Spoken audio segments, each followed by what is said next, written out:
Միասին օրհնյալ Տեր մեր Հիսուս Քրիստոս, ամեն, Հայր մեր որեկինս է, Սուրբ Եղիցի անուն քո, Եկեղեցի արքայություն քո, Եղիցին գամ քո որպես երկինս եւ երկրի, ասած մեր հանապազորդ, դուր մեզ այսօր եւ թող մեզ պարտիս մեր, որպես եւ մեկ թողում քմերոց պարտապանած եւ մի դանիրս մեզի փորձություն, այլ բրգյաց մեզի չարե, զիքոյ արքայություն եւ զորություն եւ փառք հավիտյանս, ամեն, ողջույն աղոթենք, միասին խնդրեմ բարձր աղոթեք, ողջույն քեզ Մարիամ, լիշնորհոք Տեր ընդ քեզ, օրհնյալ ես դու կանայես եւ օրհնյալ է բտուղ որովայնի քո Հիսուս։ Սրբուհի Մարիամ, Մայր Աստուծո, բարեխոսյա ծնվեր մեղավորած, այժմ եւ իժամն մահվան մերո ամեն։ Աթոր իմաստության բարեխոսյա վասն մեր, Մայր Աստվածամայր, որ բոլորիս մայրն ես, աղաչում ենք քեզ այս պահի շնորհների համար, որպեսզի մեր միտքը եւ սիրտը բացվի ուսումնասիրելու մեր կրոնի ճշմարտությունները, հիմնական ճշմարտությունները, մեր քրիստոնեական վարդապետությունը, բացելու մեր սրտի լսողությունը եւ տեսողությունը, որպեսզի կարողանանք ավելի լավ հասկանալ այս ճշմարտությունները եւ մեկ քայլ ավելի մոտենալ Աստծուն եւ նաեւ օգնի մեզ այլ ավելի խորացնելու մեր աղոթքի կյանքը։ Շնորհակալություն։ Ամեն։ Եկեք ուրեմն շարունակենք մեր ընթացքը։ Սպասեմ կիսել։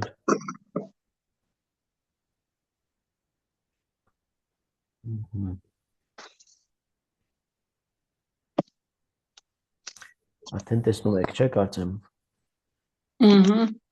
Այո։ Մենք այս քանի որ ընթացքում շատ ենք խոսում, շեղվում, մի քիչ դանդաղ ենք առաջ գնում, բայց ոչինչ, ինձ թվում է այսպես ավելի օգտակար կլինի։ Ուրեմն հասել ենք այս կետին։ Ուրեմն նախորդ անգամ հիշեցինք ուրեմն ամբողջ փրկության պատմության վրայով այսպես անցանք, փորձեցինք մի թեթև ամփոփել եւ հասանք այստեղ երկրորդ փաստը հավատամքի։ Մենք արդեն նկատել եք, որ հավատամքի կետերով ենք առաջ գնում։ Սա ընդհանրապես կաթողիկ եկեղեցու քրիստոնեական վարդապետության սխեման այսպիսին է բովանդակությունը, որ մեծ ընդհանուր գիրքներ որ կարդաք, տեսնեք, որ հավատամքի կետերով է, եւ սա շատ ճիշտ է եւ տրամաբանական է, ինչու որտեղ հավատամքի մեջ խտացված է մեր ամբողջ դավանանքը, մեր ամբողջ ինչի որ հավատում ենք, այսպես ասենք, շատ ամփոփ ձևով տրված է եւ դա պետք է բացել, պետք է առավել մանրամասնել, առավել եւս փոքրերի համար սա անհրաժեշտ է, մեծերի համար եւս։ Ուրեմն եւ իմիտեր հավատամքը սկզբից Հայր Աստծո մասին ենք ասում, հա, հավատամքի ժամանակ։ Հիշում եք, երկրորդ մասը արդեն Տեր Հիսուս Քրիստոսի մասին է։ Եվ իմի Տեր Հիսուս Քրիստոս հորթին Աստուծո, ծնյալն Աստուծո, հորե միածին, այսինքն հեութեն է հոր։ Ուրեմն այստեղս գրաբարի մասը բացատրեմ ովքեր չգիտեն, եւ իմի Տեր Հիսուս Քրիստոս։ Ին ցույց է տալիս, ուրեմն բացատրությունը Տեր Հիսուս Քրիստոսին եւ մեկ Տեր Հիսուս Քրիստոսին հավատում ենք։ Կարող ենք ասել տրական հոլովի իմաստով է օգտագործում ին այստեղ։ Դրանպես ին նաև օգտագործում է մեջ ցույց տալու համար։ Մյուսը հորթին Աստուծո։ Այս սկզբի են հ ենք կարդում միշտ։ Ոչ թե յորթին, այլ հորթին։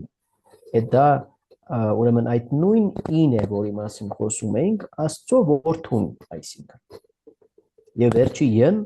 չենք կարդում, Աստուծոյի չէ Աստուծո։ Սրանք ասում են պարզ բաներ են, բայց շատերը մինչև հիմա սխալվում են։ Ծնյալն Աստուծո։ Այստեղ այս հն են հ ենք կարդում բառասկզբում, ինչպես նկատեցիք, այս Աստուծոն Աստծուց, որ ծնված է Աստծուց, Աստծո որդուն, որ ծնված է Աստծուց, հորե միածին, այսինքն հորից, Հայր Աստծուց ծնված միածին, այսինքն հեութեն է հոր, միածին ասված է, որ միակն է, մեկ ծնված է, հորից մեկն է, որպես հորից ծնված, հոր էությունից, այսինքն հեութեն է հոր, մենք ասում ենք նաև համագոյակից, Այսինքն նույն էությունը, նույն բնությունը ունեցող, ոչ թե տարբեր, այլ նույն էություն ունեցող։ Հիմա այս մասին ավելի մանրամասն մենք ընթացքում կխոսենք։ Հիմա ով է Հիսուս Քրիստոսը։ Եկեք ես ուրեմն մեծացնեմ, որ պատասխանները չերևան, այստեղ կստացվի։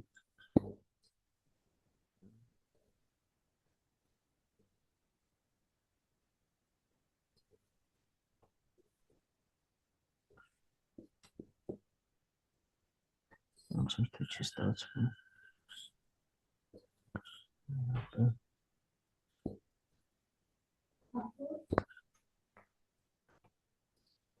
Okay.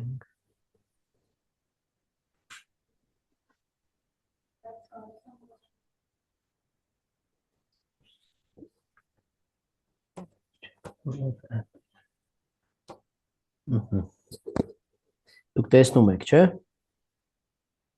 Աստուն։ Ահա։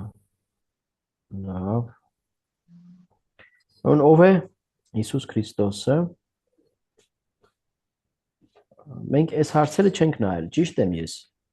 Թե նայել ենք սրանք։ Չէ, չենք նայ։ Ուզեմ հասկանամ սլայդ։ Ես գրում եմ ուր ենք հասել միշտ ամեն դասին, բայց հնարավոր է անգամ սխալված լինեմ։ Լավ, եթե չենք նայել։ Ուրեմն ով է Հիսուս Քրիստոսը, ինչ պատասխաններ կան։ Աստված եւ Աստծո որդի։ Աստծո որդին։ Եվ Աստված։ Այո, դե ասենք որ նույն էությունն ունի։ Լավ։ Այս հարցին միշտ չէ որ մարդիկ ճիշտ են պատասխանում ցավոք սրտի։ Այսինքն, իսկ մարդ է Հիսուս։ Եվ մարդ եւ Աստված։ Եվ Աստվածը մարդացավ, չէ, Հիսուս Քրիստոսի միջոցով։ Եվ մարդ եւ Աստված, կատարյալ Աստված եւ կատարյալ։ Այո, երեք բնույթ, դել հավատքի երեք բնույթ լինելը։ Ոչ թե հավատքի, այլ Հիսուս Քրիստոսը ունի երկու բնություն, մեկ անձ, երկու բնություն։ Հա, դե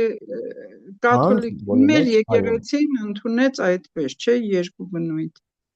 Մեկ անձ։ Երկու բնություն, մեկ անձի մեջ, ոչ թե մեկ, այլ երկու, այսինքն Աստված եւ մարդ, այս էությունները, բնությունները խառնված չեն իրար հետ, որտեղ մեկը արարած է, հա, մարդը արարած, Աստված արարիչն է։ Այս իրանց մեջ կա կատարյալ ներդաշնակություն։ Լավ, այլ ինչ պատասխաններ կարող ենք տալ, ով է Հիսուս Քրիստոսը։ Մեր կրոնի հիմնադիրը քրիստոնյա ենք, որովհետև Քրիստոսով ենք մենք քրիստոնյա։ Քրիստոնեության հիմնադիրը, ահա։ Այո։ Պատասխաններ, իհարկե ես համաձայն եմ, ուրիշ պատասխաններ։ Մարիամի որդին, Սուրբ Մարիամի որդին։ Ահա։ Եվ իր Աստվածը, եւ որդին եւ Աստվածը, չէ, եւ զավակը եւ Աստվածը։ Հա, իհարկե, շուտ լինելով Մարիամի որդին, չի դադարում լինել Աստված, Աստծո որդին։ Լավ, մեզ համարով, մեր փրկիչ։ Մեր փրկիչն է Հիսուս Քրիստոս, որը մեր մեղքերի համար խաչվեց, որ մենք մեղքերից ազատվենք։ Ահա։ Շատ լավ, մեր մեղքերի դիմաց կործանեց դժոխքը, չէ, եւ դժոխքն է կործանեց, մեզ փրկություն շնորհեց։ Շատ լավ։ Լավ, ուրեմն պատասխանը, այսպեսի պատասխան, Հիսուս Քրիստոսը, անշուշտ ճիշտ եք որոշել, Հիսուս Քրիստոսը Աստծո որդին է եւ աշխարհի փրկիչը մեղքից։ Աստծո հավիտենական որդին ավելի քան 2000 տարի առաջ եկավ աշխարհ եւ ծնվեց որպես մի մանուկ Բեթղեհեմ քաղաքի մի քարայրում։ Աստված դարձավ մարդ։ Սա մեծագույն հրաշքն է աշխարհում։ Երևի որ մարդը Աստվածանա։ Այո, դա սրբերի խոսքն է, որ մարդը, բայց դա բարդ խոսք է, պետք է հասկանանք թե դա ինչ է նշանակում, բայց եկեք տեղ չհասնենք, հա։ Ուրեմն Աստծո հավիտենական որդին եկավ աշխարհ, հա, եւ ծնվեց որպես մի մանուկ։ Այդ շատ կարևոր է, որ այստեղ մենք ունենք ժամանակը, հա, ասում ենք ժամանակ եւ տարածություն, չէ՞։ Այդ ժամանակը հիմա ում վրա է տարածվում, Աստծո որդու վրա տարածվում է, Ոչ, Չի տարածվում։ կարծում եմ չէ։ Իսկ Հիսուս Քրիստոսի վրա Հիսուս Քրիստոսի վրա, չգիտեմ, երևի, չէ, Աստված է Հիսուս Քրիստոս եղել էր եւ կար, ուղղակի հայտնվեց մարդկությանը իր ծնունդով, չէ։ Ահա։ Ուրիշ պատասխաններ։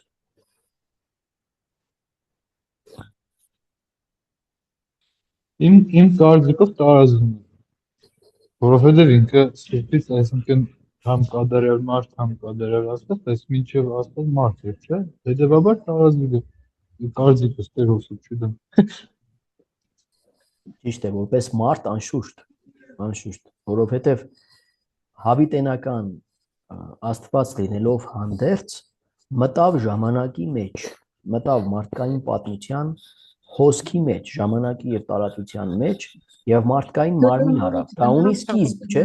Դա ունի ժամանակի մեջ սկիզբ։ Կարելի է մի բան ասեմ։ Այո։ Ունի սկիզբ, բայց ես մտածում եմ, քանի դեռ մենք Սուրբ Պատարագի ժամանակ ճաշակում ենք իր մարմինն ու այրունը, չունի վերջ։ Չնայած մարմնապես նա ապրեց 33 տարի, բայց քանի դեռ մենք դա ճաշակում ենք, այսինքն Հիսուս Քրիստոսը կա եւ մարմնապես։ Ճիշտ է, անշուշտ իհարկե։ Տեսեք, մարմինը Հիսուսի, այո, ունի սկիզբ, որտեղ ժամանակի կոնկրետ պահ է իր ծնունդը։ Այլ հարց է, որ մենք մեր հաշվարկներով դա նաեւ նոր ժամանակների կամ մեր թվարկության սկիզբն է Հիսուսի ծնունդը։ Իհարկե դժվար է այլ հաշվողական համակարգով հստակ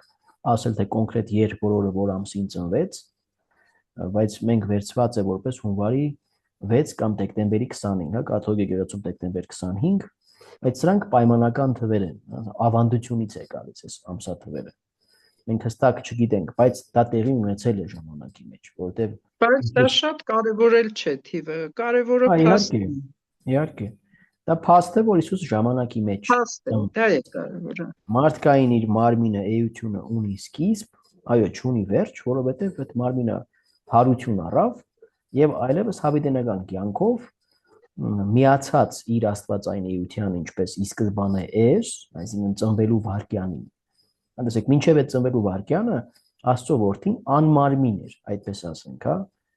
Աստված հոգի է, բացարձակ հոգի է, որ գոյություն ունեցել է մշտապես ժամանակից առաջ, որտեղ ժամանակը ինքն է ստեղծել արարել։ Ժամանակն ու տարածությունը։ Բայց հանուն մարդկության հանդեպ սիրով Աստված ասում է ուղարկեց իր միածին որդուն, որը ավետման պահին, երբ որ Գաբրիել հրեշտակը ավետեց Մարիամին, որ պետք է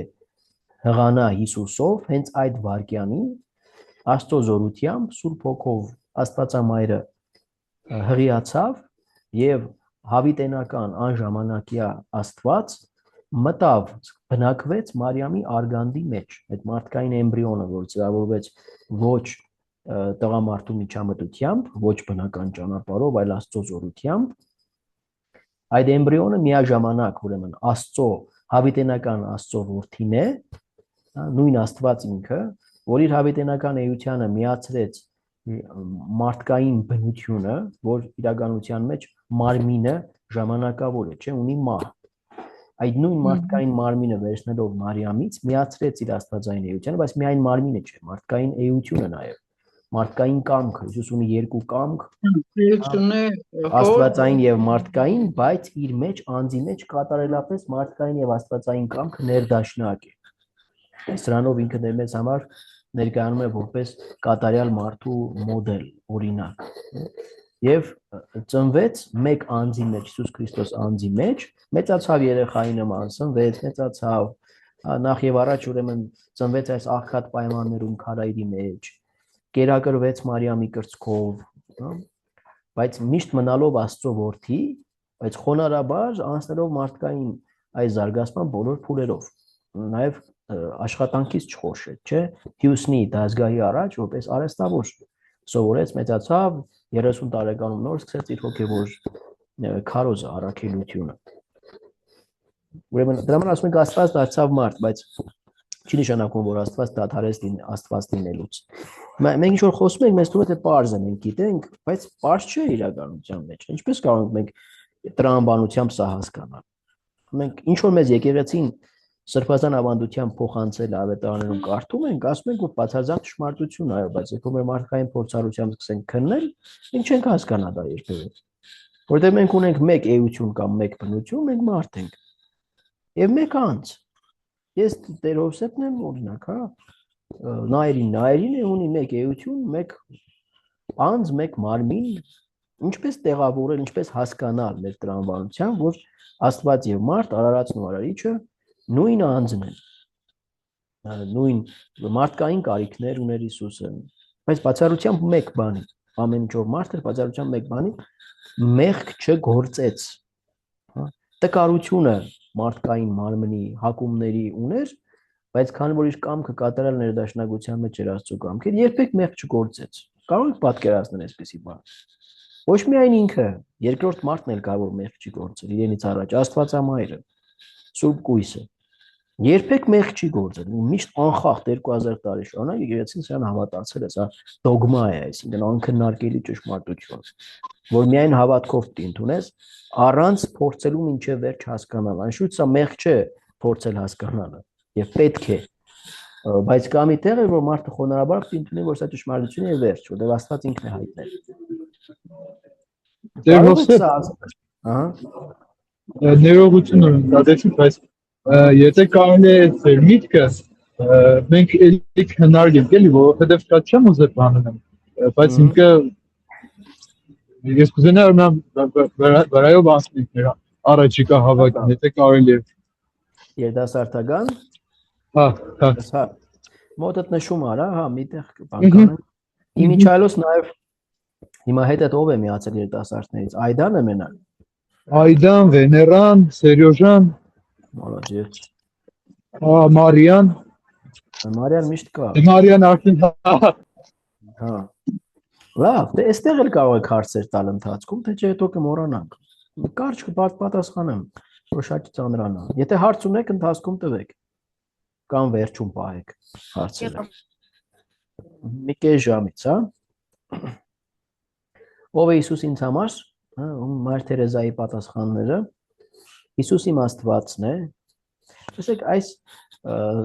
միանձնուհին իր համեստության մեջ ինքը ոչ աստվածաբան է, ոչ դոկտոր է աստվածաբանության, ամբողջ կյանքում աղոթքով է անցկացրել եւ գիտեք ինչ մեծ բարեգործություններ արել։ Շատ դարքի էր կյանքը, երբ ովքեր չգիտեն անշուշտ, եթե նայեք ֆիլմեր կան, գրքերը կարդաք անշուշտ, իր խոսքերը, ես կարող եմ տալ ձեզ նույնիսկ եթե չունեք լինք ուղարկեմ նայեք։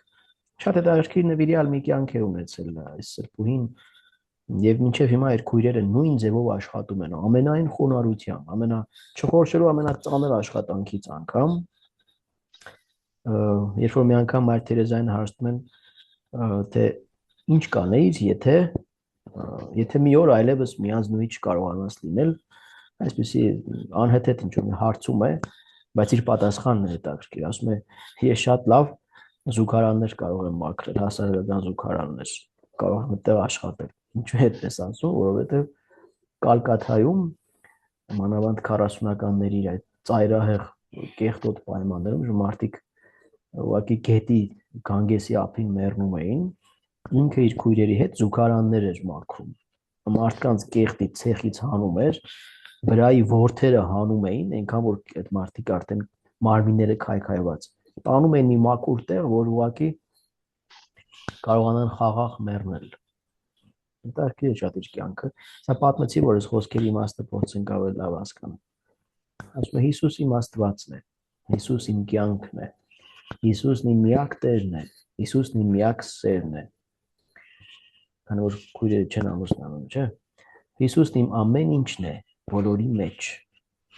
Հիսուս, ես սիրում եմ քեզ իմ ամբողջ սրտով, իմ ամբողջ էությամբ։ Այս խոսքերը իր ամբողջ կյանքի ամփոփում են։ Շատ այսպիսի խոսքեր ունի անշուշտ, բայց սա այսպես է շատ ուժեղ է եւ շատ ուզիչ։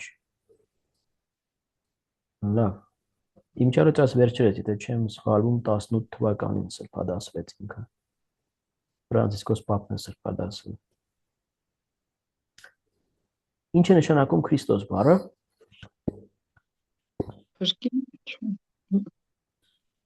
Օծյալ փրկիչ, հա։ Օծյալ, միայն օծյալ։ Օծյալ է նշանակում, Տեր Հովսեփ, շատ ներողություն, խնդրում եմ մեր միկրոֆոններն անջատեք, խանգարում է, եթե միացված է լինում, միայն թողեք, որ Տեր Հովսեփին է միացված լինի։ Շուտ խոսելուց, բայց միացրեք, երբ որ հաշվի տակ։ Ուրեմն օծված նշանակում, իսկ ինչ է նշանակում օծված։ Օրնված, չէ, երևի հոր կողմից Մեսիա է։ օծված։ Մեսիան դա եբրայերեն տարբերակն է, որ նույն Քրիստոսն է։ Նույն օծյալը։ Այո, բայց ինչ է նշանակում օծյալ։ Երևի թե Աստծո կողմից օրնված, որ սա է, որ աղավնին նստեց նրա ուսերին, ասեց սա է իմ միակ որդին, որին ես հավանել եմ, հա։ Հա, այո, այդ պատկերը ճիշտ է, բայց օծյալ նշանակում է յուղ դնել մարմնի վրա։ Օծել նշանակում է յուղ լցնել, հա, կամ դնել մարմնի վրա։ Երբ ենք օծում կատարում, Այն թանկարժեք յուղերը, որ Քրիստոսի ոտքերը են անբարոյական։ Դրա համար չէ, որ կոչվում ենք օծյալ, որ այդ կինը թանկարժեք նարդոսի յուղը լցրեց, այլ օծում էին ի սկզբանե, մարգարեները օծում էին թագավորներին։ Դուք եթե թագավորների գրքերը կարդաք սուրբ գրքից, կտեսնեք, որ Սամուել մարգարեն Սավուլին թագավոր օծում է, յուղ է լցնում ուղղակի իր վրա, գրքի վրա յուղ է լցնում։ Մենք օծումը կատարում ենք նաև դրոշմի ժամանակ, հա, դրոշմի խորհուրդ, մյուրոն ենք դնում։ Օծումը կատարում են քահանայական ձեռնադրության ժամանակ։ Դա մյուրոնով ենք օծում այդ երկուսը։ Հետո ուրիշ օրնված յուղով կամ ձեթով յուղ կամ ձեթ նույնն է այս բaragam անուշահոտ ծաղիկներից են պատրաստվում։ Ունենք հիվանդներին օծելու հիվանդած օծումը յուղով ենք օծում, դա մյուրոն չէ։ Ծանր հիվանդության ժամանակ, որը զորացնում է հիվանդին։ Եվ ունենք նաև մկրտությունից առաջ, հա, երեխային որ պատրաստվում է մկրտության, ելի ուրիշ տեսակի յուղ է, որ դնում ենք պատրաստելու համար, չարից պաշտպանելու համար։ Այսինքն յուղով օծել մի խոսքով, հա։ Եվ քանի որ թագավորներին օծում էին Իսրայելում, այդ մեսիա կամ մաշահ բառը եբրայերեն, որ օծված է նշանակում, նկատի ունեին, որ նոր թագավորը որ պիտի գա, բայց այլ բանը թե թագավորին իրանք ինչպես էին հասկանում։ Հրեաները հասկանում էին, որ Դավթի սերնդից մեկը պիտի գա, որ քաղաքական իշխանությունը վերականգնի, սա սխալ պատկերացում էր։ Ինքը պետք է լիներ թագավոր, ինչպես Քրիստոսն է, բայց խաղաղության թագավոր, նոր քաղաքակրթության թագավոր։ Չէ՞ որ Հիսուս երբ Պիղատոսը դատում է, ասում է իմ թագավորությունը այստեղից չէ, այս աշխարհից չէ։ Աստծո արքայության թագավորն ենք, ոչ թե մարդկային իշխանություն։ Քրիստոս բառը նշանակում է օծված եբրայերեն մեսիա։ Հիսուս այն օծված թագավորն ու մարգարեն է, որի մասին գրում էին իրենց առաջ ապրած մարգարեները Աստվածաշնչում։ Նաև մարգարեությունների մեջ շատ բազմաթիվ հատվածներ կա, որտեղ գրված է այս մասին։ Աստված խոստացել էր նրան ուղարկել մարդկությանը փրկելու համար եւ կատարեց իր խոստումը։ Արդյոք Հիսուս Քրիստոսն իսկապես Աստված է։ Հիմա այս մասին խոսեցինք անշուշտ։ Բայց այս հարցի մեջ նրբություն կա։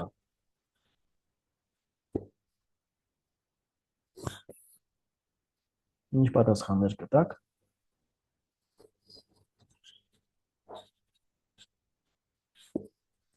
Պատասխան չկա։ Մի քիչ առաջ պատասխանել եք իրականում, մի քիչ ուղղակի ամրացնենք, հա։ Հիսուս Քրիստոսն Աստված է։ Իհարկե Աստված է։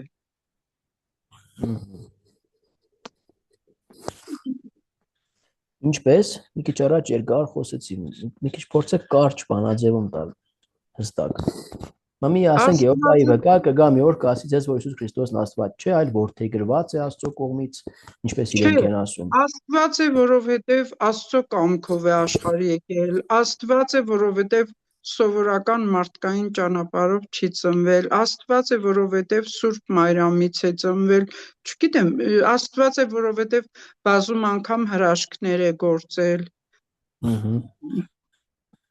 Աստված է, որովհետև կարողացավ այնքան մեծ սեր ցույց տալ, որ իր անձը զոհեց մեզ համար եւ հնազանդ մնաց հոր կամքին, թեև Դրանք մարդկային բոլորը ինչ որ ասում եք ճիշտ է, բայց ապացույց չեն իր աստվածությանը, Տիկին Սուրաճը, որտեղ մարդն էլ կարող էր այդպես վարվել։ Այն, որ ինքը Աստված է, Որովհետև հարություն արավ, չէ՞։ Այո, սա ամենակարևոր երկրորդ փաստն է իր աստվածության որ հարություն արավ, բայց մեկն էլ կարող է չհավատալ դրան, հա։ Բայց հիմա մենք ինչու ենք ասում, որ ինքը Աստված է։ Շատ կարևոր Աստված է, որովհետև կատարյալ է։ Ժորժ ջան, չէ, ուրիշ բան եմ ասում։ Դուք ասում եք իր հատկանիշները, որոնք մենք ընդունում ենք որպես տրված ճշմարտություն։ Ինչու է ինքը մեզ համար Աստված։ Շատ պարզ է պատասխանը, որովհետև Աստված ինքն է դա հայտնել Սուրբ գրքի մեջ։ Մենք հավատում ենք այդ հայտնության ճշմարտությանը, չենք քննարկում։ Հասկանում եք, այսինքն բայց ցանկացած մարդ ազատ է չհավատալու, կասկածի տակ դնելու։ Դու չես կարող որևէ մեկին ապացուցել դրանում, ով տրամադրված չի հավատալու, որտեղ երկրային մեր միջոցները կամ տրամաբանական փաստարկները բավարար չեն ապացուցելու մի բան, որ միայն հավատքով կարող ես վստահ լինել ու ընդունել։ Դու չես կարող ապացուցել որևէ մեկին։ Միայն մեր կյանքը, մեր հոգևոր կյանքը պետք է դիմացինին համոզի, որ մեր հավատքի օբյեկտները առարկաները բացարձակ ճշմարտություն է, որ մենք չենք սխալվում։ Բայց կարծում եմ դա այդքան էլ համոզելով չի, կարծում եմ Աստված ամենքին հայտնվում է յուրովի։ Աստված բոլորիս հետ առանձին խոսում է, բոլորիս առանց բառերի իհարկե, տարբեր ձևերով։ Ամեն մեկը ինքը իր կյանքի ճանապարհին Աստծուն որպես Աստված ընկալում է։ Իսկ ով չի ընկալում Խոսքը չընկալողների մասին է, հիմա մենք չընկալողներ, գիտեք ինչ։ Ուղղակի օգնում եմ ձեզ, որպեսզի, տեսեք, մարդ շատերը կան, որ ասում են քրիստոնյա եք, բայց դուրս եկեք փողոց հարցրեք ով է Հիսուս Քրիստոս, ինչ աղանդավորական պատասխան ասես կլսեք։ Ճիշտ է, բայց կարողանաք ոչ թե վիճել մինչև վերջ ապացուցել, որովհետև դա հնարավոր չէ։ Մենք ուղղակի կիսվում ենք մեր հավատքով, մեր ապրումը պետք է ուրիշներին համոզի, ոչ թե։ Բայց ասենք տարբեր տարիքի մարդկանց հետ վերաբերմունքը տարբեր է։ Եթե դու մաքուր երեխային ես ասում ես ամենան առանց քննարկելու, առանց այլ բանի հավատում է, որովհետև չգիտեմ, ես կարծում եմ, որ փոքրերի մեջ ասեմ Աստծո կնիքը ավելի շատ է, թե ասեմ հրեշտակների օգնությունը կա, թե ինչ որ բան կա, որ փոքրերը ավելի մաքուր են եւ սա ընդունում են առանց քննարկելու։ Ուղղակի երեխաները մեծերին հավասարեցնում են իրենց ծնողներին։ Սա է։ Եթե ծնողը ասում է, որ գոյություն ինքնաթիռ, երեխան չի կասկածում։ Հա, երևի։ Եք հասկացել 14 տարեկանից հետո։ Այդտեղ արդեն սկսում են նաև մեր խնդիրները։ Պետք է կարողանանք ճիշտ ձևով բացատրել իրաց։ Լավ։ Հիսուս Քրիստոսն Աստված է եւ մարդ միևնույն անձի մեջ։ Եթե բոլորը մտածում էին, թե Հիսուսը մի հասարակ մարդ է, բայց երբ նա սկսեց սովորեցնել, բուժել հիվանդներին եւ նույնիսկ վերակենդանացնել մեռելներին, սկսեցին հասկանալ, որ նա սովորական մարդ չէր։ Բայց միայն նրա հարությունից հետո էր, որ նույնիսկ նրա աշակերտները հասկացան, որ նա Աստծո որդի է։ Ուրեմն այս ամենը դարձյալ երբ որ հավատքով ես ընդունում, հավ ինչ որ գրված է ավետարանում, ինձ համար ճշմարտություն է լիարժեք։ Բայց ուրիշի համար դա կարող է լինել պարզ գեղարվեստական գիրք, որը ոչնչով չի տարբերվում, ասենք Ժուլ Վերնի գրքերից։ Եթե հավատքով ես ընդունում, միշտ կա հիմնավորում քեզ համար։ Միշտ։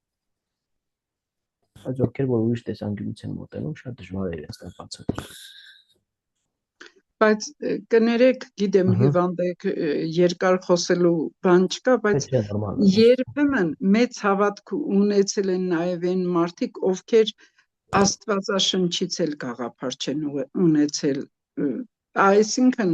կարծում եմ, թե իհարկե Աստվածաշունչը սուրբ գիրք է, իհարկե բոլորիս համար ուղեցույց է, այդ մասին չի խոսքը։ Ես ունեցել եմ անգրագետ տատիկ, որ ավելի մեծ հավատք ուներ, քան այսօրվա կարելի ասել որոշ հոգևորականներ։ Համաձայն եմ, բոլորը չէ, որ Չորրորդ դասարանի կրթություն ունեցող իմ տատիկը այնքան ես կարծում եմ ինքը միշտ տեսնում է Աստծուն։ Այդ աստիճանի ինքը մեծ հավատք ուներ, շատ աղոթքներ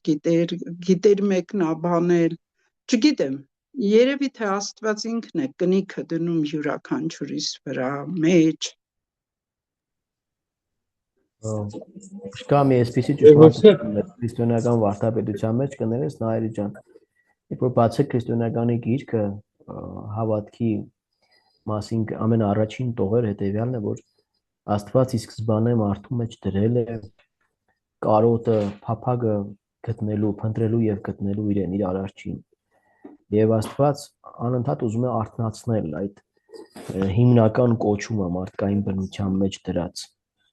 Եվ մարդ կարող առանց Աստվածաշունչ կարդալու վստահ լինել Աստծո գոյությանը, աղոթել, հավատալ, այսօր քրիստոնյաների մեր հասարակության մեջ կոնը մեծամասնությունը Աստվածաշունչից հստակ գաղափար չունեն, չեն կարդացել, բայց հավատում են, որտեղ այդ կապը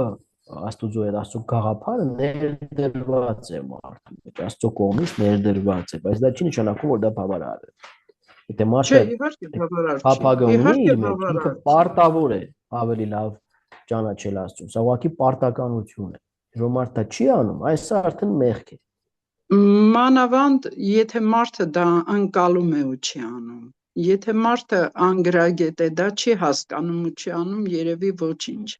բայց հասկացողը, ով որ երևի Աստվածում շատ է տալիս, նրանից շատ էլ պահանջում է, հա։ Իհարկե, Նայիր ջան, հարց ունես։ Ես պրոստը կուզենայի իմանալ, թե որն է ամենաթիվուկ պատասխանը, էլի տված հարցի։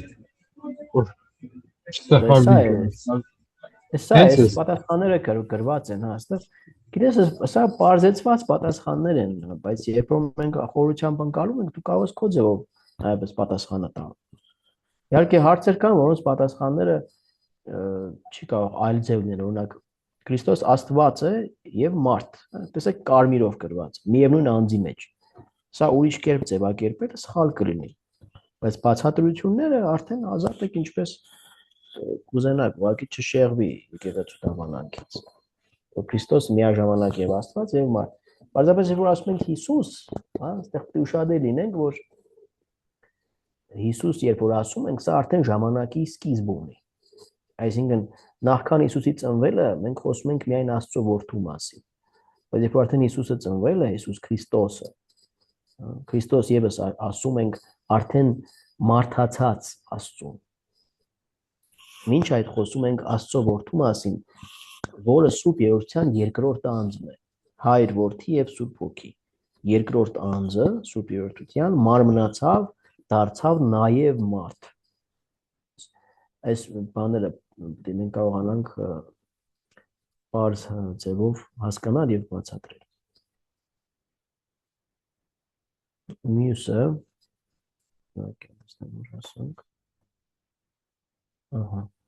Ինչ է նշանակում ասել, թե Հիսուս Քրիստոսը Տերն է։ Սա բարձ հեշտ հարց է իրականում։ Ավետարանում մի խոսք ասում, ոչ ոք չի կարող ասել, որ Քրիստոս Տերն է, եթե ոչ միայն Սուրբ Հոգով։ Այսինքն միայն հավատքի մեջ ապրող մարդը կարող է Քրիստոսին ընդունել որպես Տեր։ Իսկ ինչու ենք ասում, որ Քրիստոսը Տերն է։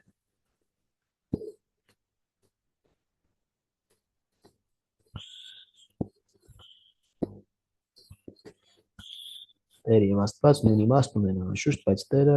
այսինքն նաեւ ցույց է տալիս իր իշխանություն ունենալը ամբողջ տիեզերքի վրա, ամբողջ աշխարհի վրա, մարդկության վրա։ Լավ, իր պատասխանն այն։ Քրիստոսը եթե մենք ասենք ներողություն։ Քրիստոս Տերը նշանակում է, թե ամեն ինչ նրա ձեռքերում է։ Հիսուս Քրիստոսն ավելի զորեղ է, քան բոլոր նախագահները, սա տեսեք մի քիչ ավելի բարձ ձևով բացատրած է։ Նախագահները ավելի կարևոր է, քան բոլոր դերասաններն ու աստղերը։ Նա մեր յուրաքանչյուրիս կյանքի Տերն է եւ իր սիրով մեզ ուզում է տալ լավագույն բաները, եթե հավատանք իրեն։ Նրան հավատալով մենք կլինենք միշտ երջանիկ։ Ամեն ինչ նրա ձեռքերում է։ Տեսեք, Աստված Հայրը ամեն ինչ տվել է որդուն, ինքն է ասում, Քրիստոսի խոսքին է։ ամեն մի իշխանություն տվել է որդուն Քրիստոսին, որովհետև ինչու՞մ է Քրիստոսի իշխանությունը։ Նախ այն, որ ամեն ինչ ստեղծվեց իրենով, ինքը Աստծո խոսքն է նաև, Աստծո իմաստությունն է, ասում ենք բանն Աստծո, Աստծո իմաստությունն է, որով ստեղծվեց ամբողջ աշխարհը։ Հետո Քրիստոս, քանի որ ինքը լինելով Աստված մարդու կերպարանք առավ, ինչպես Պողոս Արաքյալը գրում է Փիլիպպեցիներին, եւ հնազանդվեց, հնազանդ, խոնարհ զավակ եղավ հոր համար, կատարեց հոր կամքը, որպես մարդ նաև, մեզ ներկայացնելով մարդու նոր տեսակ։ Դրա համար մենք ասում ենք երկրորդ Ադամ։ Եթե Ադամը չհնազանդվեց Աստծուն եւ արգելված պտուղը ճաշակեց, ապա Քրիստոսը որպես երկրորդ Ադամ, ինչպես ասում են հայրերը, ամբողջովին հնազանդվեց հորը, որի պատճառով հայրը ամեն ինչ հանձնեց նրա ձեռքը, ամեն մի իշխանություն ամբողջ տիեզերքում մարդկության վրա, դրա համար ասում են Քրիստոս ամեն ինչի տերն է, նա նաև եկեղեցու գլուխն է, եկեղեցու առաջնորդն է, այսինքն Աստծուն հավատացողների բազմության առաջնորդն է։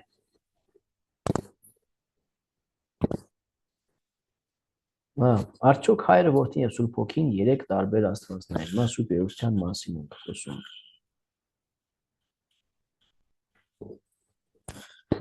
Սա Անդրեյ Ռուբլովի նկարն է, որը Սուրբ Երրորդություն է հենց կոչվում։ Երեք կանացի կերպարներ են նկարագրված, մեջտեղում հետաքրքիր բան է դրված, որ Սուրբ Հաղորդությունն է ըստ երևույթին, բայց ներկայացնում են Սուրբ Երրորդություն, այս երեք հրեշտակների թևերուն է։ Պարզապես դրված է նկարի հետ կապված առանձնապես չունենք ինչ-որ բան ասելու։ Արդյոք երեք աստվածներ են, հայրը, որդին եւ Սուրբ Հոգին, ասում ենք հայր Աստված, որդի Աստված եւ Սուրբ Հոգի Աստված։ Կամ խաչակնքվելիս ասում ենք հանուն Հոր եւ Որդու եւ Որդուն Սրբո։ Պատասխաններ։ Ոչ, նրանք երեքը միասին մեկ Աստված են։ Մեկ Աստված, երեք անձ եւ մեկ Աստված։ Ինչ են ասում հայր Աստված, որդի Աստված, Սուրբ Հոգի Աստված։ Որն էլ ասենք ամբողջն է, որն էլ որ ասենք կարծեմ ամբողջ աստվածությունն է նշանակում։ Մենք ուղղակի այսպես ասելով շեշտում ենք այդ անձերի նույն Աստված լինելը, նրանց աստվածությունը, բայց ոչ թե առանձին, այլ նույն Աստված երեք անձերով։ Սա իմ ասած այդ նույն մեզ համար անհասկանալի, մեր մարդկային ուղեղի համար անըմբռնելի ճշմարտությունն է։ Հիմա այստեղ էլ ունենք մեկ էություն, երեք անձեր։ Քրիստոսի պարագայում հակառակն է մեկ անձ, երկու էություն, երկու բնություն, այստեղ էլ մեկ էություն կամ բնություն, աստվածային բնություն, երեք անձեր, այստեղ էլ անձերն են շատ։ Միայն Աստծո պարագայում, աստվածային գերբնական խորհուրդների պարագայում կարող են լինել այդպիսի բաներ, մեր մտքի համար անհասկանալի։ Դրա համար կոչվում է գերբնական խորհուրդ կամ առեղծված։ Բնական մեր ըմբռնողությունից վեր,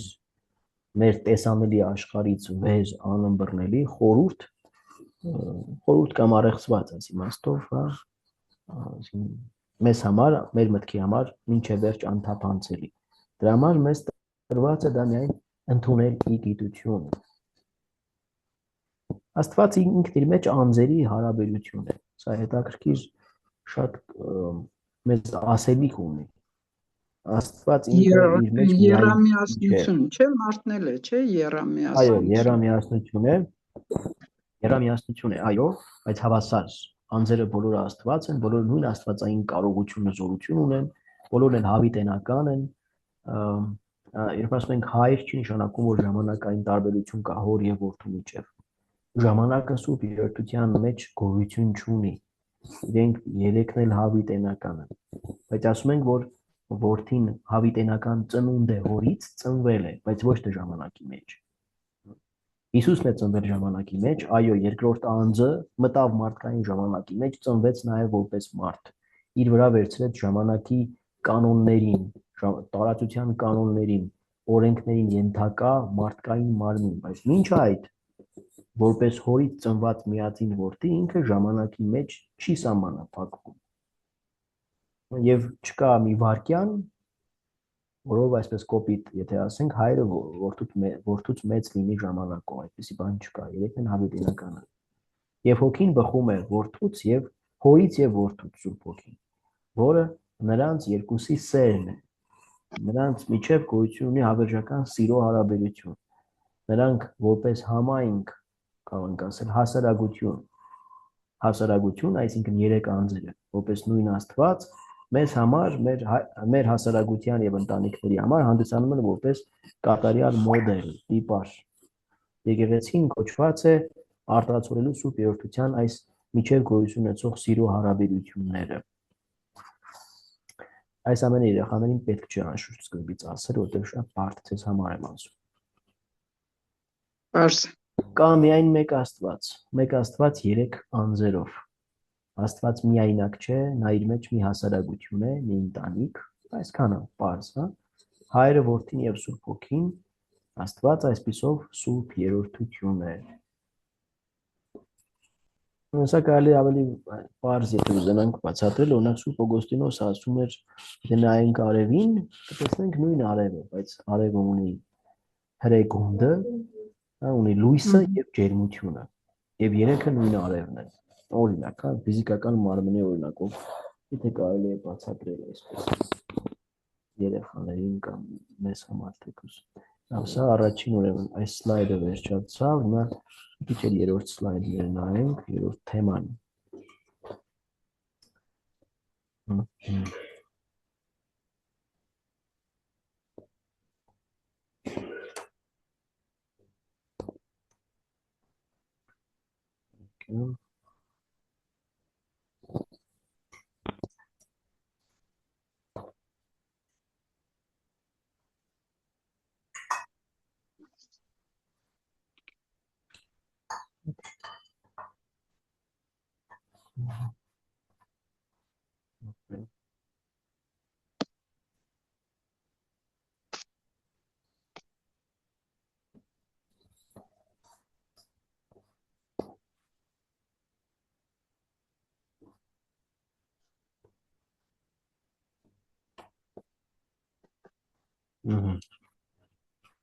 Նա երևում է։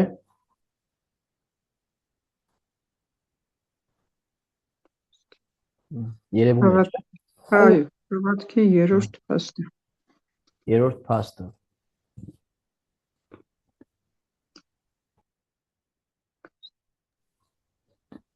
Որ հավաքս մեր մարդկան եւ վասը մեր օգնության,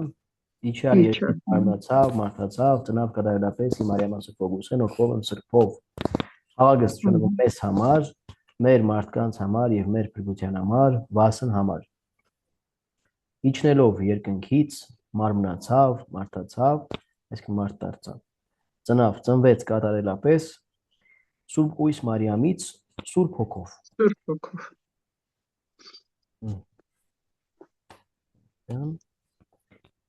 Ով է Մարիամը։ Աստվածամայր։ Նաև Հովսեփի նշանածը։ Հյուսեն Հովսեփի նշանածը։ Մարդ է թե Աստված։ Մարդ է։ Ինչու ենք ասում Աստվածամայր։ Որովհետև նրանից է ծնվել Հիսուսը։ Նրա միջոցով է աշխարհ եկել կամ երևի սխալ էր ասել ծնվել է, որովհետև ծնվել է այսօրվա աշխարհի բառն է։ Չէ, ծնվել է Հիսուս Քրիստոս։ Որովհետև նրանից ծնված Աստված էր։ Այո, բայց ինքը ծնեց Աստծուն։ Աստված իրանից սկիզբ առավ Աստծուն։ Իրանից եւ Սուրբ Հոգուց, չէ, Սուրբ Հոգուց իր միջոցով, Մարիամի միջոցով գուցե։ Իմ հարցը մի հատ լսեք, Աստծո որդին ծնվեց Մարիամից։ Հարցը ճիշտ է, որովհետև միանգամից կարող է բանի մեջ գցել, տարակուսանքի մեջ գցել երեխեքին։ Ոչ, Աստծուն ժամանակի մեջ ծնեց Մարիամը։ Բայց միշտ եղել է։ Եկավ աշխարհ, Մարիամի միջոցով աշխարհ եկավ։ Երևի ավելի ճիշտ է ասես։ Հա, կարող ենք ասել, Աստված Մարիամի միջոցով եկավ աշխարհ։ Եղել էր կարմիշտ, ուղղակի Մարիամի միջոցով եկավ, որ մեր մեղքերի համար Սովեր եւ մեզ ծնվեց մարդը, ծնվեց Հիսուս մարդը, բայց քանի որ Աստված նրա միջոցով եկավ աշխարհ, հա, ասենք որ հա նրա արգանդի մեջ բնակվեց Աստված, դրա համար ասում ենք միշտ եկեղեցում այս տերմինը օգտագործվել է մանավանդ արևելքում Աստվածածին, բայց առաջին անգամ սա այս տերմինն էր վեճերի անշուշտ տեղիք է տվել 431 թվականի Եփեսոսի ժողովում է, որ այս տերմինը տիեզերական ժողովուրդ թույլատրվեց օգտագործել Աստվածա, այսինքն Սուրբ Գույսի վերաբերյալ Աստվածամայր կամ արևմուտքում ավելի ասում են Աստվածամայր, իսկ արևելքում Աստվածածին։ Մարիամը աշխարհի ամենայուրահատուկ երեխաների կինն է։ Մարիամը մի երիտասարդ աղջիկ էր Նազարեթից, որ ծնեց Աստծո որդու որպես մարդ։ Իր գրկում խնամեց ու մեծացրեց նրան եւ տվեց աշխարհին որպես փրկիչ։ Մարիամին պարզ աղջիկ էր, բայց դարձավ Աստծո մայր։ Աստծո որդուն ծնեց որպես մարդ, այսպես։ Ինչ տեղի ունեցավ Նազարեթում։ Մենք նկատի ունենք ավետումը։ Ինչ էր։ Հա։ Հիսուս Քրիստոսի ծնունդը ավետվեց։ Ով ավետեց, թող երեխեք ջան դուք եք ավետեց սկզբից հայտնի դարձավ հովիվներին, չէ, ավետումը կար, Տիկին Սուսանա ջան, երիտասարդներն էլ մեկ-մեկ թողնենք իրանք էլ մի բան ասեն, տեսնենք գիտեն։ Լավ, ներողություն։ Ներողության բան չկա, ոտի։ Դե երիտասարդները մեզնից շատ գիտեն։ Ես այն անգամ հիացած էի այն երիտասարդ աղջիկների այդ սուրբ հին Աստվածաշնչի այդքան իմացությամբ։ 5 կտակարան։ Երեխեքին երիտասարդներ կան, այս բան ակտիվ։ Նազարեթում տեղի ունեցավ Հիսուս Քրիստոսի ծննդյան ավետումը, որ ավետեց Գաբրիել հրեշտակը, եւ Նազարեթում ծնվեց Հիսուս Քրիստոս։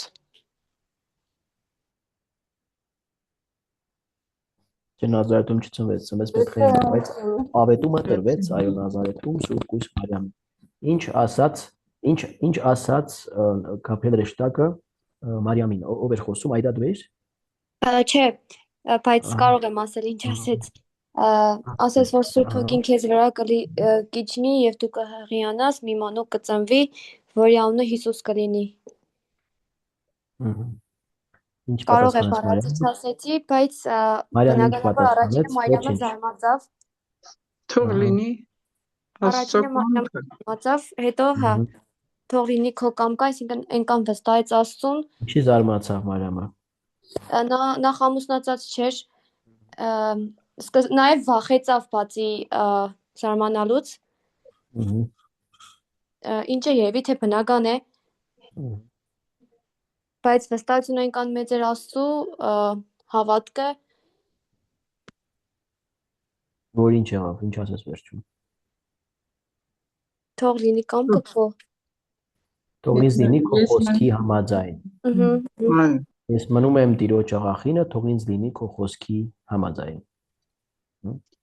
Ինչ կարող էր տեղի ունենալ հետևանքները Մարիամի համար։ Իր հղիության հետևանքները։ Ամոթը, խայտառակությունը, քանի որ ամուսնացած չէր եւ զավակ պիտի ունենար։ Իսկ շատերին դա հայտնի լինել չէր կարող։ Հովսեփը միայն հետո երազում իմացավ, որ Մարիամը անմեղ է եւ նրանից ծնվողը Աստված է, Աստծո որդին է։ Ինչպես հիմա Քրիստոսին չհավատացողներ հիմի էլ կան ու նախքան Քրիստոսի ծնվելն էլ երևի իրան չհավատացողներ հաստատ եղել են։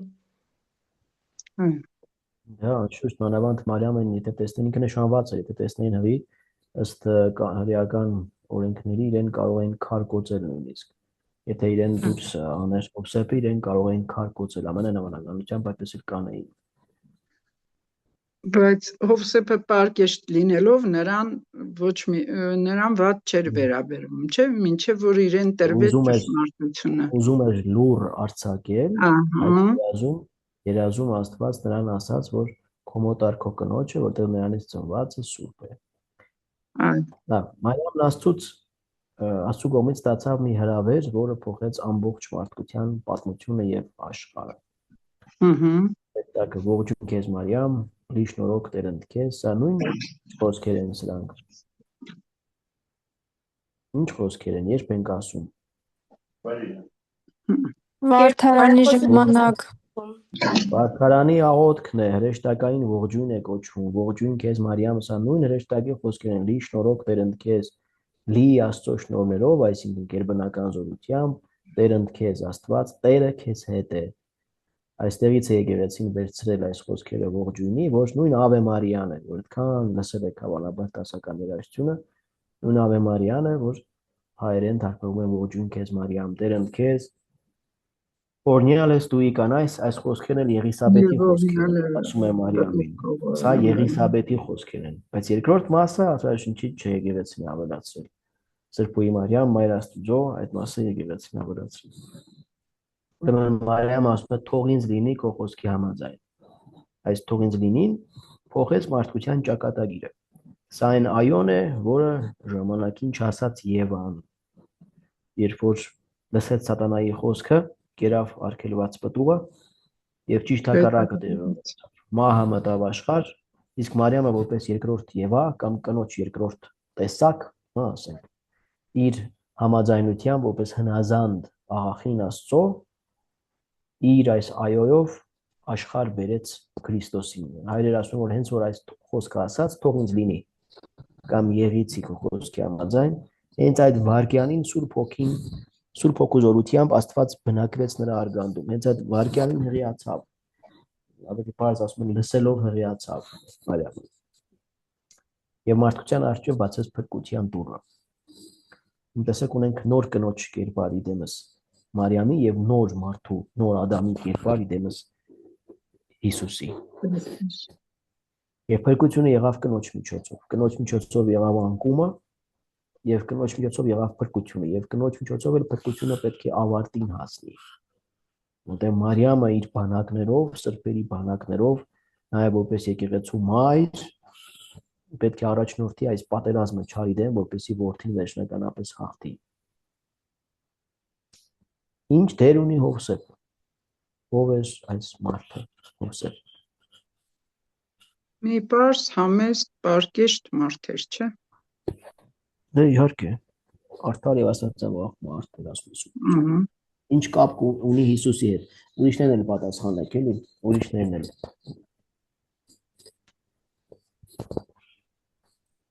Լրողներ, ովքեր չեն խոսել ընդհանրապես, կուզեմ իրանց էլ լսել։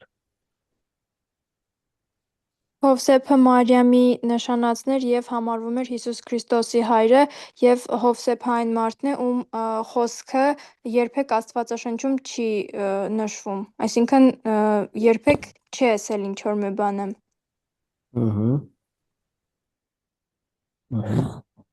Հայրն է Հիսուսի, մտածում ես, այսինքն չէ, հայրը երկրի վրա որպես չէ, հայրը չի։ Թող մտածեն, թող պատասխանեն, այսինքն ինչպես հիմա հայրն է թե չէ, երեխեք։ Խնամողը, մեծացնողը։ Ու պետք էր որ իր խնամակալը լինի Դավիթի Իսկալյանը, ну, Դավիթի, как называется? Հա, Դավիթի սերնդից այսինքն։ Դավիթի սերնդից լիներ, որ ինքը ցարսկի ստատուս ունենար։ Համել Մարիամի համար դժվար կլիներ Հիսուսին մենակ մեծացնելը։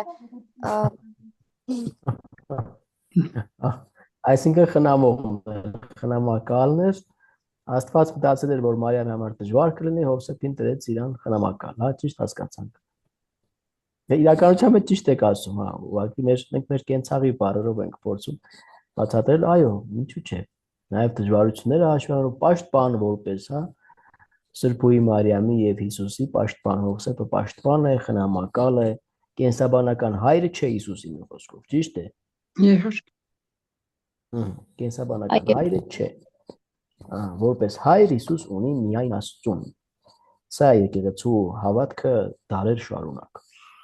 Եվ սա է որ օրինակ բժիշկներ չեն կարողանում հասկանալ եւ ընդունել նայերի ջան։ Իրենց համար իրենք միշտ ամեն ինչ Ես կենսաբանական ես լեսան գր լուր լեսան գտերոս Բայց բժիշկները կան, որ իրանց համար սա բացարձակ ճշմարտություն է, գիտես, տարօրինակ կերպով, այսինքն դե ուրախալի է անշուշտ, որ այսպիսի հավատքով բժիշկներ կան, ամեն դեպքում քիչ են։ Նա Պատանի Հիսուսին, որ փնտրում էին, ինքը ասեց, թե ինչու էիք ինձ փնտրում, երբ ես իմ հոր տանն էի, չէ՞ որ եկեղեցում էր մնացել։ Այո։ Հովսեփը Մարիամի նշանածն էր Մարիամի եւ Հիսուսի պաշտպանը։ Նա մի արդար ազնիվ մարդ էր, որ հավատում էր Աստծուն։ Երբ Մարիամը սպասում էր Հիսուս մանկանը, Հովսեփը երազում լսեց Աստծո հրամանը եւ հոգ տարավ ու պաշտպանեց Մարիամին եւ Հիսուսին իր ամբողջ կյանքում։ Սուրբ Հովսեփը մեծ սուրբ է։ Մի օր, երբ նրա կարիքն ունենաս եւ աղոթես, քեզ համար Աստծո մոտ մի բարի խոսք կասի։ Սուրբ Հովսեփը ընտանիքի պաշտպան հովանավոր սուրբ է համարվում։ Իր այդ լրակյաց, համեստ, խոնար, աշխատող մարդու կերպարով ըստ ավանդության ինքը արդեն մեծ տարիքում էր, երբ որ Մարիամին հետ նշանադրվեց եւ շուտ էլ մահացել է ըստ ավանդության, հա չգիտենք երբ, բայց Հիսուսին սովորեցրեց,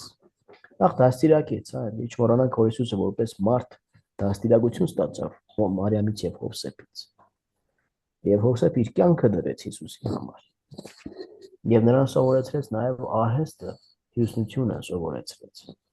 Եվ միգուցե նաև շատ այլ արժեքներ, որ այդ ժամանակվա հրեական հասարակության մեջ ընդունված էին, նաև աղոթելը, ամեն շաբաթ ժողովարան գնալը,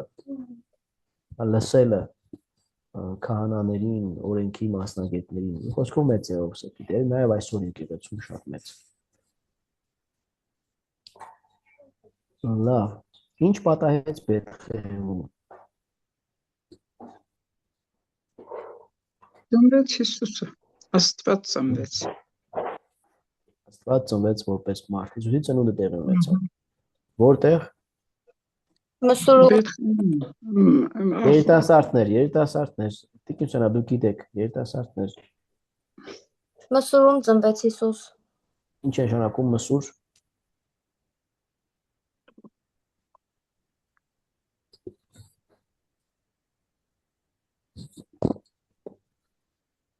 Գյուղում ապրող մարդ չկա ձեր մեջ։ Հա, Գոմում։ Տեղ, որտեղ անհասունները երևի կերակրվում են։ Ապրես, կերակրատ աշտակն է անհասունների, դրվեց այդտեղ, որտեղ անկողին չկար, նախ իջևաներում ասում են նրանց համար տեղ չկար, ինչ էին հասել Բեթլեհեմ, որտեղ Դավիթը ներողություն Հովսեփը Դավթի սերնդից էր, իրենց կալվածքները պապենական հայրական Բեթլեհեմում էին։ Եվ քանի որ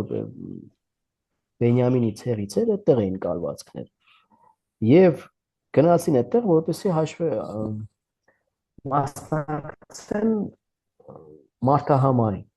Այսինքն ամբողջ կայսրության տարածքով մեկ մարդկանց մարդահամար են հաշվում են ամեն մեկին իր կալվածքի, ոնց որ այսօր լեզվով ասենք, իր գրանցման վայրում։ Այնտեղ էլ իրենց վերագրանցում էին, որպեսզի հաշվեին։ Ստիպված հասան Բեթլեհեմ, իջևաներում նրանց համար տեղ չկար եւ ստիպված գիշերեցին ախորում, որ մեջ իսկ որպես անկողին հանդիսացավ անասունների կերակրատ աշտակ մսուր։ Տեր Հովսեփ, մի հարց կարելի է։ Եթե Հիսուսը մեծացավ հետո Նազարեթում, Աստծո ծրագիրը ո՞րն էր, որ Հիսուսը հենց Բեթլեհեմում ծնվեց։ Բեթլեհեմ կոչվում է նաև հացի տուն։ Հացի տուն այստեղից սրբերը տարբեր մեկնաբանություններ կան, սրբերն ասում են, որտեղ մեր հացը, կենաց հացը, ասում են Բեթլեհեմից Բեթլեհեմում ծնվեց, այստեղից դուրս եկավ, որպես սնունդ, ասում են, անասունները նույնիսկ դա հասկացան, տեսնում են իրենց կերակրատ աշտակի մեջ դրված կենաց հացը, բայց մարդկությունը չհավատաց։ Այսպես մի բացիկ մեկնաբանություն։ Հետո երկրորդը նաև այսպիսով տեսնում ենք խոնարհությունը, չէ՞ նաև Դավթի սերնդի ցեղից լինելը, որ պատմության մեջ սամրագրվում է նաև մարդահամարով։ Աստվածաբանները Բենեդիկտոս 16-րդ պապը ասում է, որ սրանով աստվածային ծրագրի մեջ Աստված հստակ ցույց է տալիս, որ այս նույնիսկ մարդահամարը այնպեսի ժամանակ եղավ, որպեսզի մենք հստակ տեսնենք իր թագավորական Դավթի սերնդից լինելը, ծագումը, որտեղ մարգարեությունների մեջ կար, որ ինքը Դավթի սերնդից պետք է ծագի Հիսուսը, որպես մարդ։ Սա շեշտելու համար։ Հետո խոնարհությունն էլ չէ շեշտվում, մտուրքում ծնված լինելը խոնարհության նաև վկայություններ, չէ, որ պալատում չծնվեց այդ սովորական խորհուրդները նաև Նազարեթում ինքը ասում է թե ինչու Բեթղեհեմում, այդ փորձում մտածել չէ, ես մտածեցի ինչու Մսուրքում։ Մարգարեության իրականացում էր, ով դու Բեթղեհեմ։ Շուտ մարգարեությունների մեջ կա նաև որ այո, ասում է դու Բեթղեհեմ, Բենյամինի սերնդի մեջ ասում է փոքրագույնը չես, քեզանից պիտի ծնվի մի իշխան, որ պիտի հովվի իմ ժողովրդին։ Նաև այստեղ մի ուրիշ մարգարեությունը ինքնին արդեն հիմք է, բայց մի ուրիշ բան էլ կա, որ այս Բենյամինը, քանի որ ինքը ամենափոքրն էր եղբայրների մեջ, Հակոբի զավակների մեջ, 12 տղաների մեջ, ինքը քանի որ ամենափոքրն էր, ասում է դու փոքրագույնը չես։ Միշտ Աստված ընտրում է ամենախոնար, ամենափոքր, արհամարված մարդկանց եւ վայրերը իր ծրագիրը առաջ տանելու համար։ Ցեք Նազարեթը ինքը շատ փոքրիկ արհամարված քաղաք էր մեկ։ Հետո գնանք Դավթին, Դավիթը, որ սերում է Բենյամինի ցեղից, ամենափոքր եղբայրն է։ Եվ երբ որ Դավթին Սամուել ասում որ թագավոր դառնաս, ինքը այդ ժամանակ ընդամենը հովիվ էր, արհամարված, ոչ մեկի մտքով չէր անցնում, որ եւ իր եղբայրների մեջ էլ ամենափոքրն էր Դավիթը։ Եվ նաև սերում էր Հակոբի զավակներից ամենափոքրից։ Սրանք կարևոր շեշտադրություններ են, որտեղ Աստված, ինչպես ու Պողոսն ասում է, միշտ ընտրում է, ասում է, այս աշխարհի ամենաթույլերին, տկարներին, արհամարվածներին, ոչ տոհմիկներին, որպեսզի ամաչեցնի նրանց, ովքեր մտածում են, թե իրենք իրենցից ինչ-որ բան են ներկայացնում։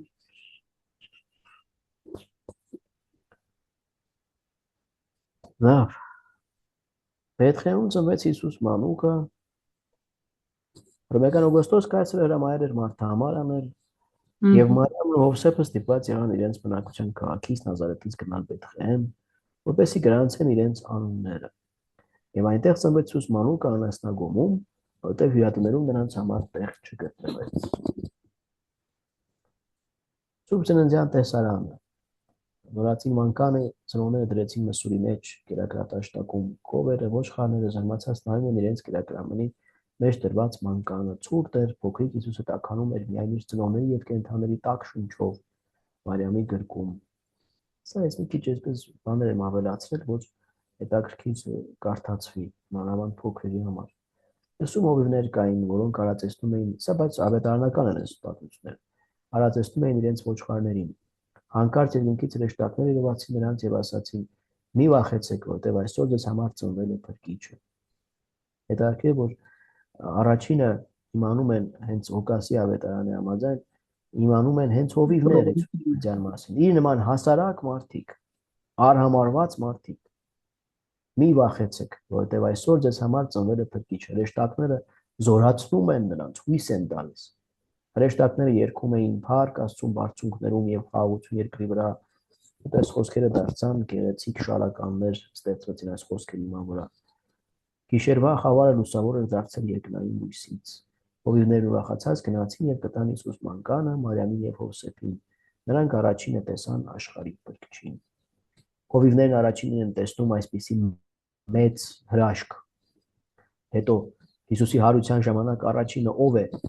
ըստ Հովհաննեսի ավետարանի, ով է առաջինը տեսնում հարուցյալ Հիսուսին կամ դապուկ որ Մարիամ Մագդաղենացին։ Ճիշտ է, Մարիամ Մագդաղենացին, ով էր Մարիամ Մագդաղենացին։ Նա մի րոպե Հիսուսի Հովհաննես Ավանդության շնացող մի կին, շնացող արհամարված կին, հա, այնինն է, չէ՞ որ ոտքերը լվաց Հիսուսի, որ հավանաբար հստակ մարդագետները վիճում են, բայց ավանդությունը այդպես է փոխանցում, որ այս վերջին արհամարված կինը Հա, ինքը դարձավ, ասում է, կոչվում է առաքյալների առաքյալ, քանի որ ինքը առաջին տեսավ Հիսուսի հարությունը։ Սրանք կարևոր շեշտադրումներ են, մտածեք այս մասին։ Աստված ում է ընտրում իր ծրագիրը առաջ տանելու համար։ Աշխարհի տրամաբանության լրիվ հակառակ մարդկանց։ ասվում է ձեր մեջի հիմարներն ավելի իմաստուն կդարձնի Աստված, քան ձեր ունեցած իմաստուններն են, չէ՞, քան ձեր ունեցած ամենագետներն են։ Ասում է Աստծո հիմարն ավելի իմաստուն է, Հա, քան այո, մարդկության մարդկանց իմաստունները։ իմաստուններն են։ Հենց դրանից հետո էլ իմ այն ասած խոսքն է գալիս, որ ասում է Աստված ընտրում է այս աշխարհի տկարներին, ոչ տոհմիկներին, արհամարվածներին, որպեսզի համաչեսնի նրանց, ովքեր իրենց գոռոզ են, իրենց մտածում են, թե մի բան են ներկայացնում։ Լավ, արդեն մի ժամը լրացավ, հա, լավ, ասեք, այս արդեն կնայենք մյուս անգամ, ասեք։ Ձեզ առողջություն։ Մագդաղենացու մասին գրված է, որ ինքը 7 դևեր ուներ իր մեջ, դևահարված էր։ Իսկ շնության մասին բան չի գրված։ Ինչու է կաթողիկ եկեղեցին նրան շնացող կին անվանում։ Միայն կաթողիկ եկեղեցին չէ, դա ավանդություն է բոլոր եկեղեցիների համար։ Բոլոր։ Տեսեք, կան ավետարանական հատվածներ, որոնք համընկնում են այս բացատրություններին, համընկնում են, այսինքն ճիշտ է, հստակ չկա որևէ զուգահեռ, որ Մարիամ Մագդաղենացուն ներկայացնի որպես շնացող կին, հա, բայց ավանդությունը այդպես է եղել, ընկալումը ավետարանի այդպես է եղել ի սկզբանե։ Հիմա թե եղել է նաև որոշակի բանավոր փոխանցված պատմություն աշակերտների միջոցով, մենք չգիտենք, մենք ունենք միայն ավետարանները։ Բայց գրված է, որ դիվանագործող կինը ինքը չէր, քարկոծվող կինը, որին քարկոծում էին այդտեղ այդ 7-րդ գլխի մեջ, ինչ որ դուք ասում եք, այդտեղ իր անունը չկա, բայց միշտ ավանդությունը դա անկալեց, որ դա նույն Մարիամ Մագդաղենացին է։ Նա ես իր մասին ձեզ հիմա մի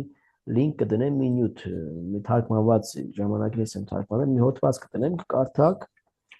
իր կարծիքները ինչ են իր մասին, հա, բայց անունը այդ շնացող կնոջ մասին այդ հատվածի Հովհաննես 7 տեղ չկա իր անունը տված։ Բայց մի այդտեղ որ ասում Մարիամը, որից Հիսուս ասում է 7 դևեր հանել եկավ եւ իր մազերով ասում է սրբում էր, լվանում էր Հիսուսի ոտքերը, արցունքներով, մազերով սրբում էր ոտքերը։ Այդտեղ այդ մասին անշուշտ նշված է։ Բայց դեռ էլ ասում է Սիմոնը, Փարիսեցին, որի տունը Հիսուս մտել էր եւ այդ կինը սրբում մազերը, Սիմոնը մտածում ասում է, եթե իմանար թե ով է այս մեղավոր կինը, հա, եթե մարգարե իմանար, հա, որ ով է այս կինը։ Այս բաները ենթադրել են տվել միշտ ավանդաբար, որ այս նույն շնացող այդ կինն է կամ մեղավոր կին է, կին ինչու պետք է մեղավոր լիներ, հա, եթե ոչ շնացող, այսպեսի տրամաբանություն է ավանդաբար եղել, էլի աշխատել, հասկանում եք։ Իսկ եթե շնացող էր, ինչու էր միայն ինքը մեղավոր։ Այսինքն շնանում էր մի ուրիշի հետ, մենակ չէր շնան։ Այսինքն ինչու տղամարդն չի համարվում շնացող։ Ինչու միայն կինը համարվեց շնացող, չէ՞ որ ինքը մենակ չէր կարող շնանալ։ Ինքն է եկել Հիսուսի մոտ, ինքն է բռնվել։ Հա, ճիշտ է։ Հա, ուղղակի ինքն է եկել լույսի տակ։ Ֆոկուսում ինքն է ինքն է եկել լույսի տակ, դա արդեն պարզ է։ Դե հա, այդպես է պատմությունը։ Ասեք շատ բաներ հիմա փորձենք մենք ոնց որ ֆիլմ նայեք, ասեք սյուժեն ինչի այդպես կառուցված։ Այդպես է պատմությունը մեզ փոխանցում։ Ես դային նկատի չունեմ։ Կարծես թե այդ գաղափարը գնում է, որ ավելի շատ մեղադրվում են կանայք նման մեղքերի մեջ։ Բայց տեսեք, Մարիամն էլ փրկում է, չէ՞ աշխարհը։ Հա։ Ճիշտ է, ի սկզբանե Մարիամի Եվայի միջոցով եղավ գայթակղությունը, այդ մտայնությունը կա, բայց մենք քրիստոնյաներիս համար էլ Մարիամի միջոցով եղավ փրկությունը, չէ՞։ Այո, հրեական բացողության մեջ որ նայում ենք, կինը ավելի ստորադաս դիրք է ունեցել նահապետական կառուցվածքում, բայց այստեղ էլ էլի 100% չէ, որովհետև ուրեմն միայն Հուդիթ եւ Եստեր, Հռութ, այս 3 գրքերը վերցնենք, հերոսական կերպարներ են, նրանք եւ Դեբորան, այո, Դեբորան, որ դատավորներից մեկն է, կին էր, դատավորած քիչ որ կարտակ, իրենք Իսրայելի համար սրբություններ են, մի ամբողջ ժողովուրդ փրկեցին։ Չենք կարող էլի որ այդպես ասել, որ ստորադաս դիրքում էին իրականության մեջ։ Բայց անշուշտ առաջատար դիրքում, հա, թե կարելի է ասել այսպես որպես քահանաները բոլոր տղամարդիկ էին, անշուշտ։ Քահանայության մեջ կանայք չէին ընդունվում, միայն տղամարդիկ, առաքյալները տղամարդկանցից, որտեղ սերունդ շարունակողները այս իմաստով միշտ համարվել են տղամարդիկ, բայց քրիստոնեության համար տղամարդ եւ կին ունեն հավասար արժանապատվություն, պես որ մի մտահոգվեք դին Սամաջան։ Չեմ մտահոգվում, կյանքի համար մի քիչ անարդար է։ Չէ, բայց քրիստոնեության մեջ լիակատար հավասարություն, լիակատար։ Չկա որևէ տարբերություն։ Կարևորության իմաստով, կարևորության։ Միշտ քրիստոնեությունը նաև մեր սոցիալական ուսմունքը եկեղեցու միշտ շեշտում է նաև աշխատանքի մեջ հավասար վարձատրությունը,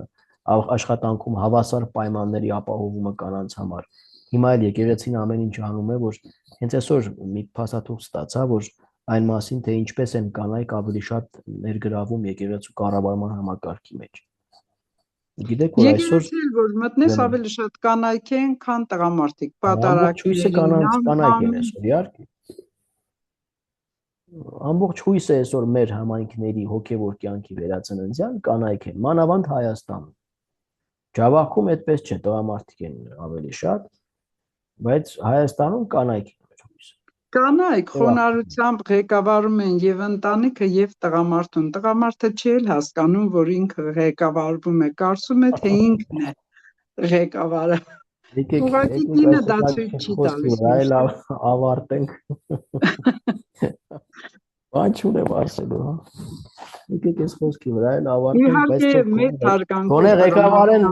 աստվածամոր նման գոնե ղեկավարեն, հա։ Այո, աստվածամոր նման թող։ Ճիշտ եք ասում։ Ճիշտ է, ամենակարևորը դա է, որ ճիշտ ղեկավարեն։ Եկեք մի քիչ աղոթ կանենք դարձյալ նվիրված մի հրաշալի գեղեցիկ կնոջ Աստվածածնին ու ավարտենք։ Ընթովանյավ պաշտպանության կապավինինք սուրբ Աստվածածին զաղաչանս մեր մի անտեսարանի կարից մեր այդ միշտ պահյա եւ պահպանյա ժողովուրդս քո ամենայն վտանգից եւ փորձանած կույս փառավորյալ եւ ամենօրյալ ամեն։ Բարի գիշեր։ Բարի գիշեր։ Բարի գիշեր։ Բարի գիշեր։ Շնորհակալություն շատ, բարի գիշեր։ Բարի գիշեր։